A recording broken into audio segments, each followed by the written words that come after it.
لا، هو حضرتك مش بتدفع فاتورة آدم، انت بتحاسب على المشاريب بتاعتك. الكتاب في سفر العبرانيين بيحكي عن آدم الأول وآدم الثاني. ليه لو الله عادل، في ناس كتير بتحس انه احنا اكننا بنحاسب على المشاريب بتاعه خطية آدم.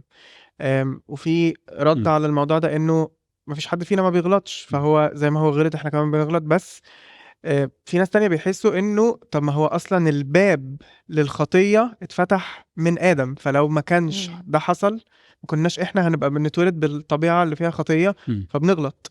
فلو الله عادل، ليه احنا كلنا عايشين بطبيعة فيها خطية وعايشين في العالم اللي فيه شر وعالم مكسور، في حين ان احنا شخصيا، انا ككائن ما كانش ليا يد في اللي حصل زمان وخطية آدم وسقوط البشرية؟ ليه ورثناها؟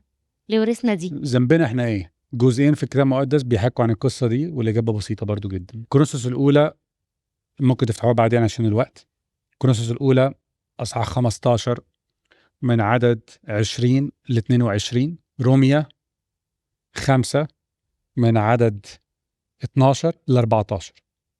الشاهدين دول ممكن تراجعوهم. بيحكي عن اللي انت بتقوله، ان الخطية والموت دخل لآدم واحنا ورثنا القصة دي، فاحنا ذنبنا ايه؟ بولس بيجاوب على السؤال ده. لا، هو حضرتك مش بتدفع فاتورة آدم، انت بتحاسب على المشاريب بتاعتك. انت مش بتحاسب على مشاريب آدم. في 3 أنواع في اللاهوت بنسميهم. اوكي. طب عشان اجاوب على السؤال ده، احنا ورثنا الطبيعة الفاسدة من آدم، ده فور شور. الانسان حبلت بيه وأمي بالخطية، فده 100% انت عندك قابلية بنسميها انك تخطئ، وورثت ده من آدم فعلا. كنت عايز اقول كده. كويس. ده قابلية يعني.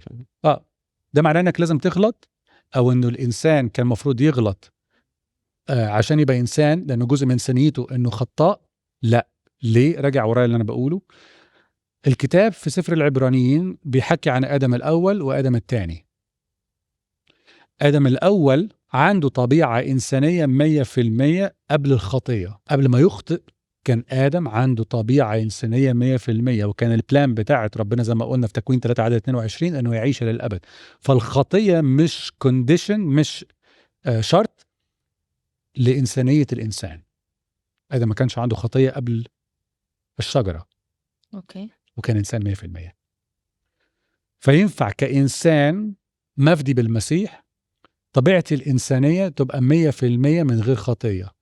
logically بنسميها كده، منطقيا مظبوط، عمليا غالبا لا، لأنه لسه عندي طبيعة فاسدة. وأعتقد ده من ضمن الأسئلة اللي هنجاوبها. البلان بتاعت ربنا إنه أنا خدت الطبيعة الجديدة، لأنه في الخلاص بيبقى فيه غفران خطايا وفي طبيعة جديدة، فأنا خدت طبيعة جديدة.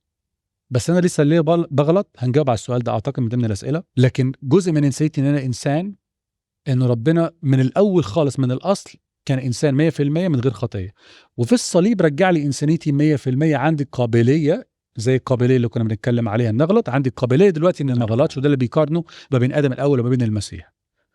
بإنسان واحد دخلت الخطية، برضه بإنسان واحد دخلت النعمة لكل الناس. أنا ليه بغلط؟ هنجاوب على السؤال ده، بس أنا عندي قابلية إن ما غلطش. في 3 حاجات في اللاهوت، وهختم بالحتة دي واسمع أسئلتكم تاني. العدل والرحمة والنعمة. تعريف العدل إيه هو؟ أجرة الخطية موت. حلو قوي. فده ما ده هقوله تعريف تاني. في حساب لازم يدفع، يعني في حساب هيدفع. فتعريفه ان انا بتجازى على اللي انا عملته. ده تعريف العدل. العدل انك حبيبي تدفع الفاتوره بتاعتك، تتجازى على اللي انت عملته. الرحمه هي ايه؟ ان حد تاني اللي يدفع الثمن. بالظبط، ما تجازيش على اللي انا عملته. النعمه هي ايه؟ النعمه مش زي الرحمه. النعمه اللي هي ايه؟ ان اتجازى على حاجه ما استحقهاش. النعمه اللي المسيح اداها لنا في الصليب هو عمل عملية مبادلة بنسميها. هو أخذ مكاني وأنا أخذت مكانه. أنا أخذت الحياة وهو أخذ موتي. أخذ الخطية بتاعتي، صار خطية لأجلنا. الكتاب بيقول أشعياء 53 وضع عليه اسم جميعنا. مش أخذ العقاب الموت ومات في الصليب، لا، هو أخذ الخطية نفسها، صار خطية. أتمنى الحتة دي يبقى واضحة بالنسبة لنا. المسيح صار خطية، أخذ الخطية بتاعتي وأخذت بره، بنسميها imputation. أنا عملنا عملية مبادلة في الصليب. إحنا في 2026 نفس الحاجة بقولها مرة تانية. أنا ما بدفعش مشاريب آدم، أنا بدفع مشاريبي أنا. وعندي فرصة انه المشاريب دي اللي المفروض احاسب عليها نتيجة الخطية اللي انا عملتها دي، النعمة متاحة انه اخد اللي انا ما استحقهوش، وهو البر. انا ما استحقش البر وما عنديش ادفع، فحد تاني زي نبيل بيقول لي حبيبي خلاص انا دفعت لك، خد اللي انت محتاجه، اللي انت ما تقدرش تدفعه.